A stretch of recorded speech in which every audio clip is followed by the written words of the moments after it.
বর্ষাকালে পদ্মা নদী যে অপরূপ সৌন্দর্য দেখা যায় সেটা কিন্তু দেখতে সবাই পছন্দ করে।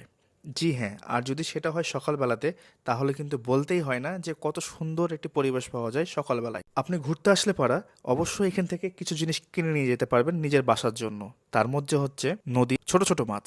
বাসায় হয়তো অনেকেই ছোট মাছ পছন্দ করে, তার জন্য আপনারা নিতে পারেন। যেমন আজকে আমি নিয়েছি বা আমি মাঝে মাঝে এখান থেকে নিই। এখানে দামটা একটু বেশি নেয়, তার কারণ হচ্ছে সরকারি কর্মকর্তারা এখানে সকালে হাঁটাহাঁটি করে এবং এখান থেকে মাছ কিনে নিয়ে যায়। 200 টাকা পোয়া থেকে শুরু করে 800 টাকা পোয়া পর্যন্ত এখানে অনেক রকম মাছ আছে, ছোট বড় সব রকম মিশালি মাছ এখানে পাওয়া যায়।